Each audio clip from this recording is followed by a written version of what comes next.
So in August of 1992, I ended up at Dealer out in California, and I met my next door neighbor. We kind of shared bathrooms, but she had a birthday. She ended up needing a knife to cut the cake, so she sent a guy named Nathan and a guy named Greg over, and they knocked on my door and they asked for the knife. And I was like, well, that guy's pretty cute.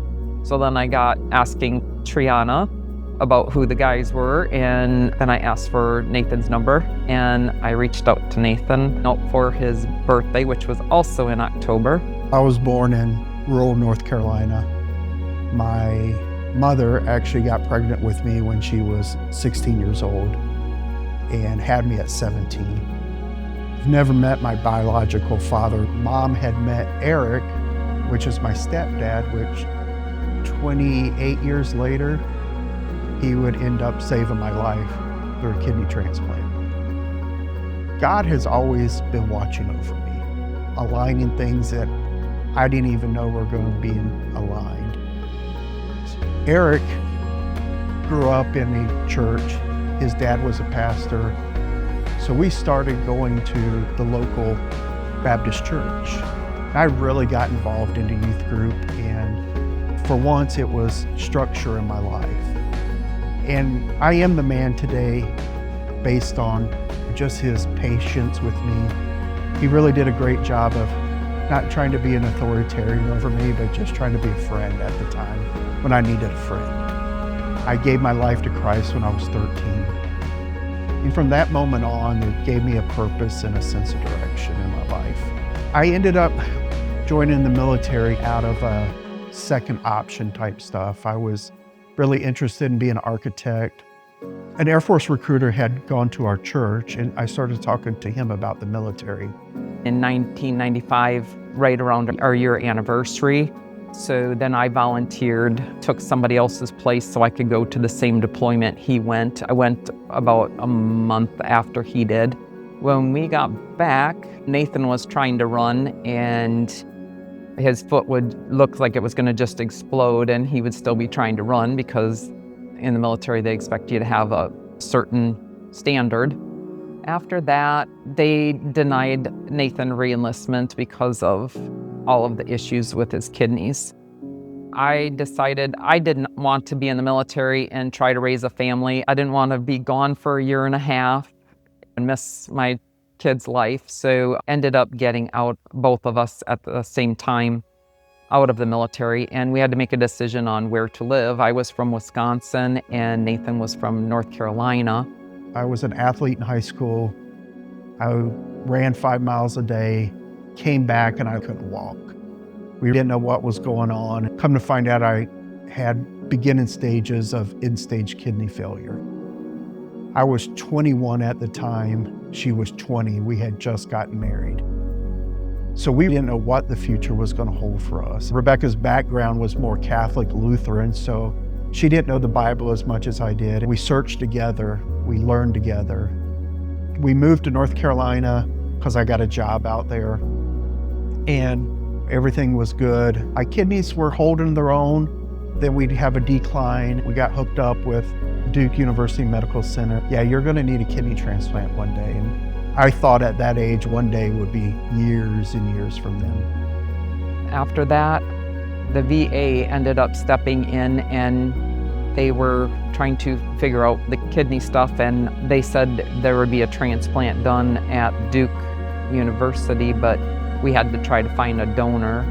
With Duke, November of 2003 was Nathan's transplants. My dad and Nathan got requested to go down to Madison. They said they wanted to rerun some tests because it had been 2 years since my dad had gotten tested.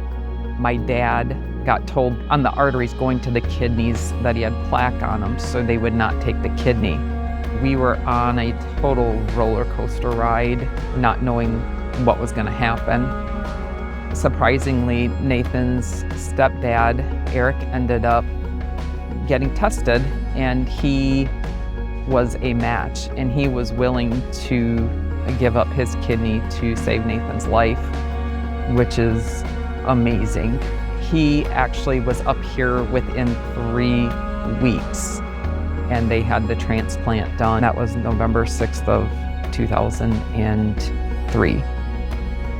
Nathan's father was already up back in his room, and I ended up getting a phone call to the front desk. They said that there was issues that were happening that were not good, and that I needed to prepare myself, that things weren't going well with the transplant.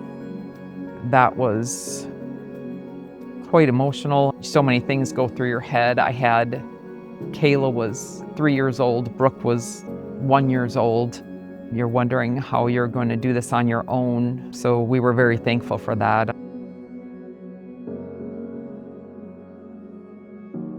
Nathan decided to surprise me.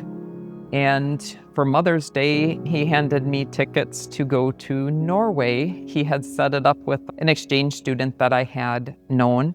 Mona took a week off, and Nathan got tickets out that week and sent me to Norway.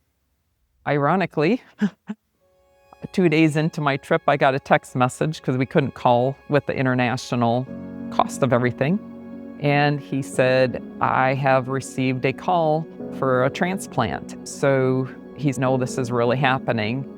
And I got on my hands and knees, and I was up all night just praying. I was crying, just not sure. After our first transplant experience, it was really nerve-wracking, not knowing, and then not to be there for my girls, with them having to face this also. That was not fun at all. But we did survive that. Then we got the news that he would be on a liquid diet for the rest of his life, that he'd be on palliative care.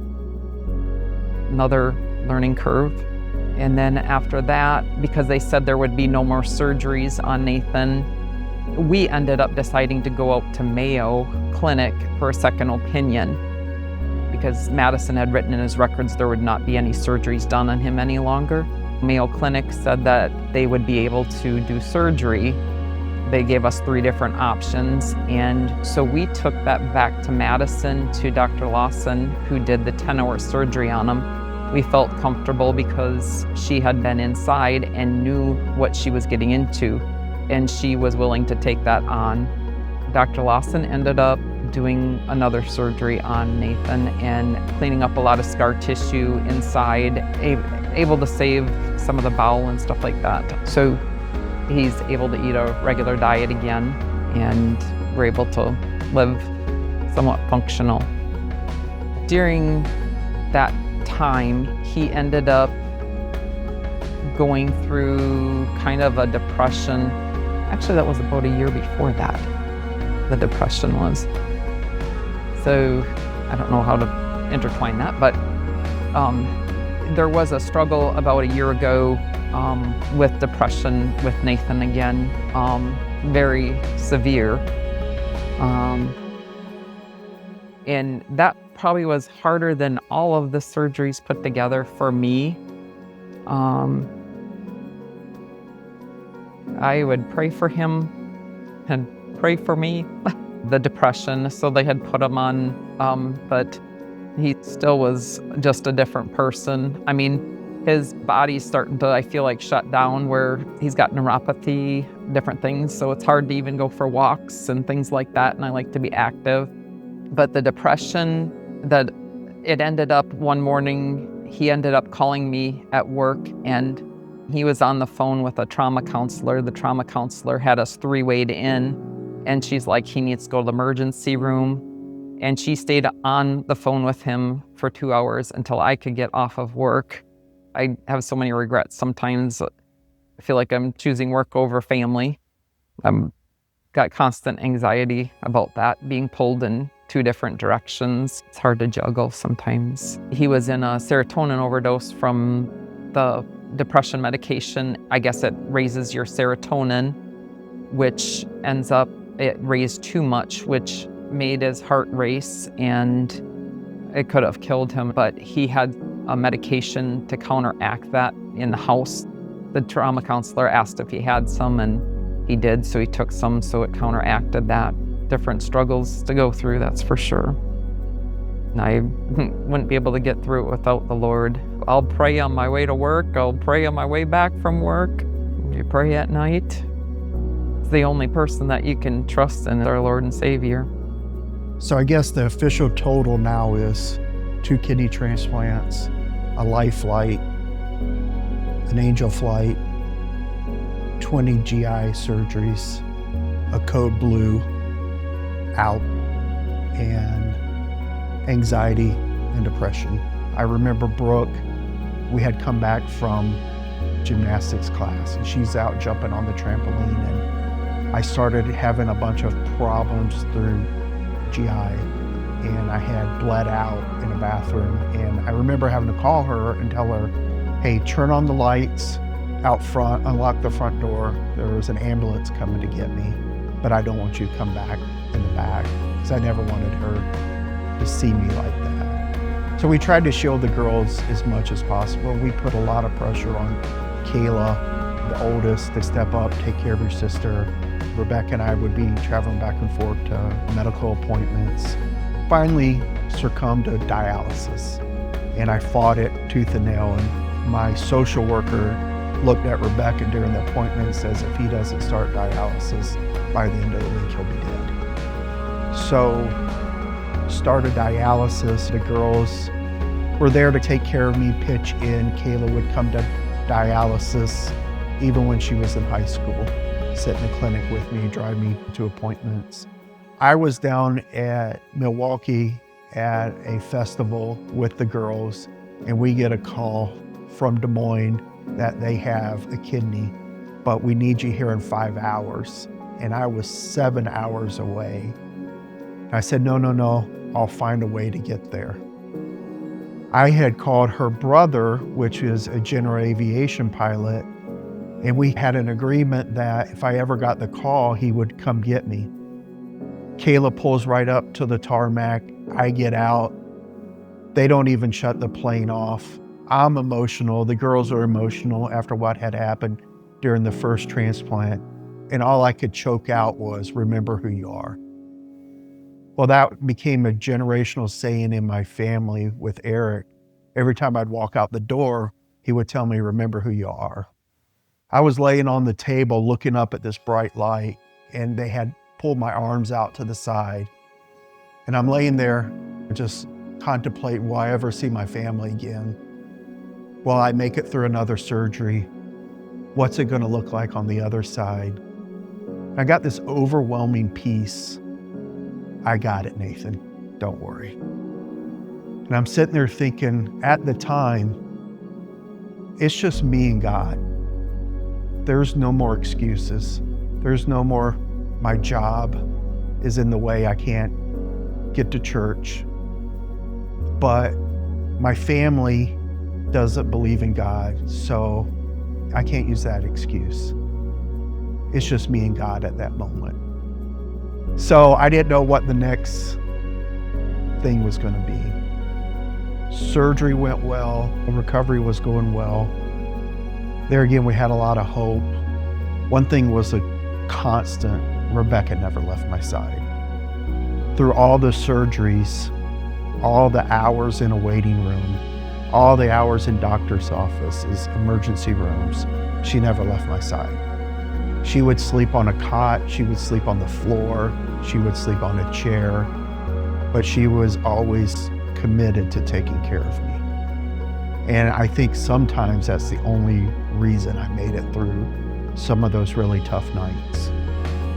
Her commitment, what she's shown me throughout the years of just a godly woman, a Proverbs 31 woman that she goes to work, she works well, she takes care of her family, her heart loves God.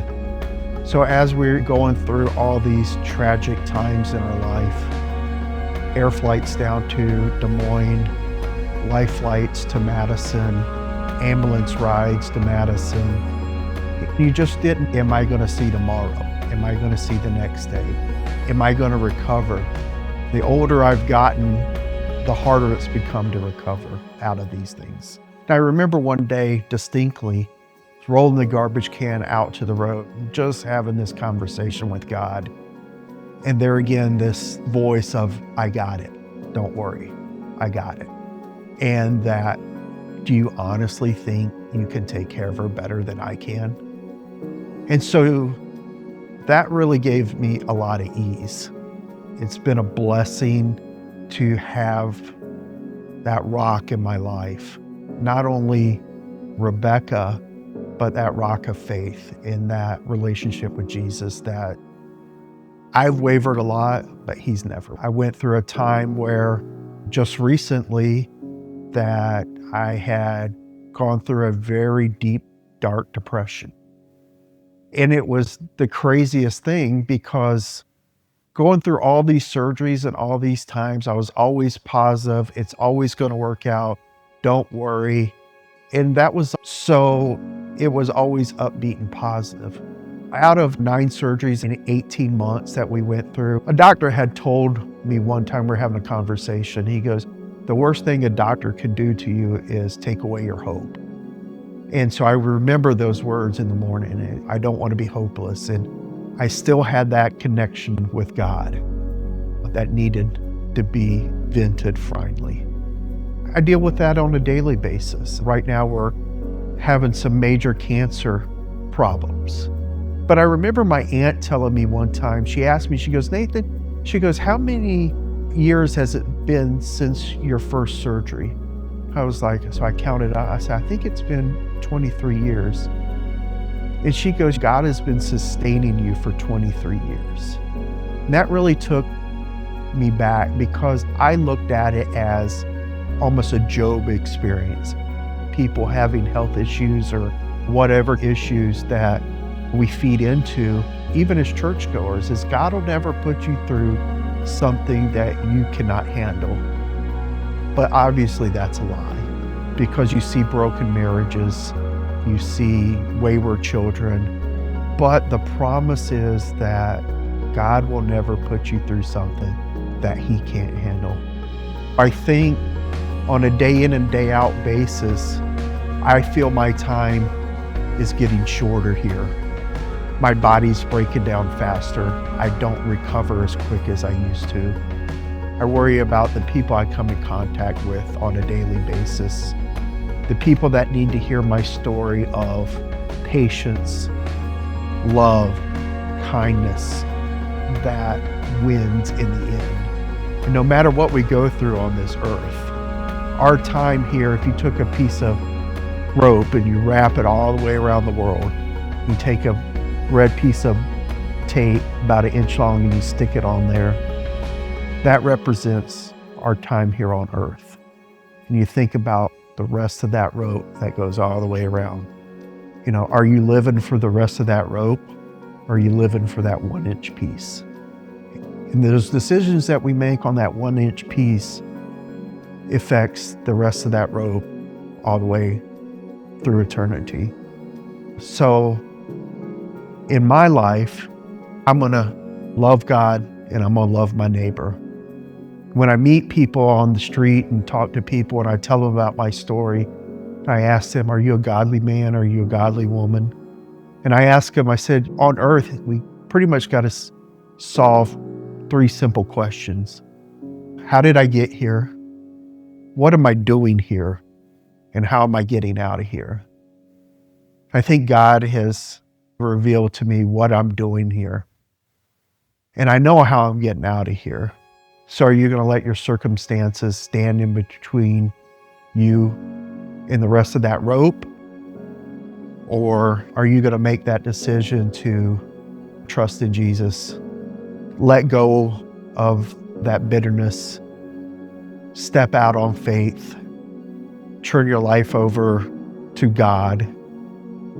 It's not going to always be easy. My life's a testimony of that. But it will be better with him than without. And I'm living for the rest of that rope instead of living for that 1 inch.